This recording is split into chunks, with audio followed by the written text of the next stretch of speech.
खबर रीवा जिले से है, जहां गढ़ थाना क्षेत्र के लॉरी क्रमांक 3 में रहने वाले वीरेंद्र द्विवेदी के घर एक महिला पहुंची और अपने आप को उनकी पत्नी बताते हुए 55 लाख रुपए ऐंठने की बात कही। दरअसल शहडोल की रहने वाली महिला ज्योति त्रिपाठी, जो बैंक में काम करती है, महिला का विवाह सीधी निवासी एक व्यक्ति से हुआ था, जो शासकीय कर्मचारी थे, जिनकी मौत होने के बाद महिला को बैंक में नौकरी मिल गई और काफी पैसे भी मिले। इसी दौरान गढ़ थाना क्षेत्र अंतर्गत लॉरी निवासी वीरेंद्र द्विवेदी की मुलाकात ज्योति त्रिपाठी से हुई और दोनों के बीच नजदीकियां बढ़ीं। ज्योति ने बताया कि उसके एक बेटा है और वह विधवा है, लेकिन वीरेंद्र द्विवेदी ने मोटी रकम खाते में देखकर सब स्वीकार करते हुए कानूनी तौर पर शादी रचा ली। साथ ही हिंदू रीति रिवाज के साथ शहडोल में विवाह किया। इस दौरान वीरेंद्र द्विवेदी ने महिला से 55 लाख रुपए ऐंठ लिए और एक कार भी खरीदवा ली।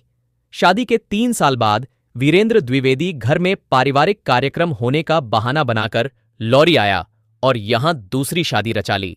जब महिला का कई दिनों तक संपर्क नहीं हुआ, तो महिला ने मोबाइल में चेक किया तो देखा कि घर परिवार के लोगों ने स्टेटस में वीरेंद्र द्विवेदी की शादी की फोटो लगा रखी थी, जिसे देखते ही महिला के पैरों तले जमीन खिसक गई। अपना सब कुछ खो चुकी महिला जब लॉरी गांव पहुंची तो परिजनों ने ताला बंद कर अंदर जाने से रोक दिया। अब महिला दरवाजे में बैठकर पति का इंतजार कर रही है। मेरा नाम ज्योति त्रिपाठी है, मैं शहडोल से हूँ। मैं अपने पति, मेरी शादी वीरेंद्र कुमार द्विवेदी से हुई है, जिस दिन के मैं घर गांव में लोहरी क्रमांक 3 में मैं आई हुई हूँ। मेरे पति ने मेरे साथ बहुत बड़ा धोखा किया है। ये मेरे साथ 2019 से मैं इनसे सबसे पहली बार मिली थी बैंक में, क्योंकि मैं बैंक में जॉब करती हूँ।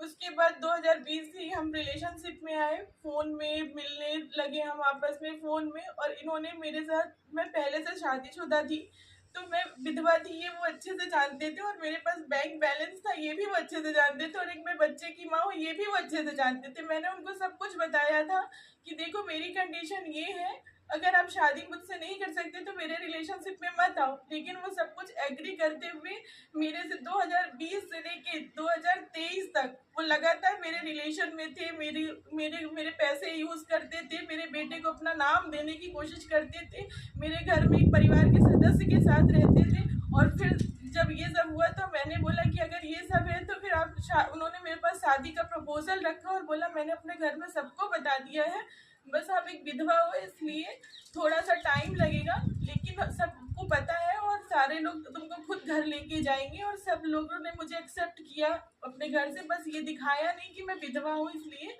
फिर 25 जून 2023 को पूरे हिंदू रीति रिवाज से मेरी शादी त्रिपुर सुंदरी मंदिर जबलपुर में हुई, जिसका रजिस्ट्रेशन नगर निगम से है। और हम फिर शहडोल आ गए, और शहडोल में पूरे कागज डॉक्यूमेंट के साथ मेरे आधार कार्ड में पति वीरेंद्र कुमार द्विवेदी और मेरा रजिस्ट्रेशन, मेरी फोटो, और मेरी शादी में 150 से 200 लोग थे। विधिवत मेरी हिंदू रीति रिवाज से शादी हुई, और वो भी कानूनी तौर पे हम दोनों बालिग हैं, और मेरे कोई पति नहीं है, उनकी डेथ हो चुकी थी, और ये इसका कोई विवाह नहीं था। तो हम कानूनी तौर से पूरे लीगली तरीके से शादी हिंदू एक्ट के तहत किया।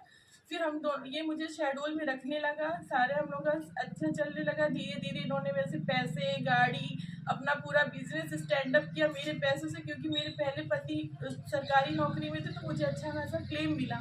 उसके बाद इन्होंने अच्छे मुझे पूरे यूज़ किया। फिर मेरे को कभी गाली गलौज, मारपीट भी करने लगे, नई गाड़ी की डिमांड करी इन्होंने मुझसे।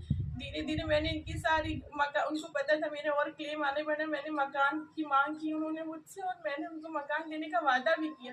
अभी 10 दिन पहले उन्होंने मुझसे जिद करके 15 लाख की वरना कार खरीदवाई। और उसके बाद मैं बैंक में जॉब करती हूँ, इसलिए मुझे छुट्टी नहीं मिलती।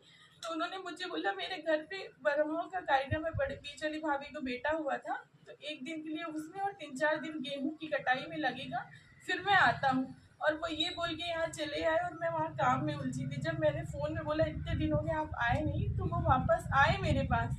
उसके बाद वो मेरे साथ एक रात रहे, 25 की रात वो मेरे साथ पूरा रहे, और सुबह तक उन्होंने मुझे कुछ बताया नहीं कि मैं क्या करके आया हूँ।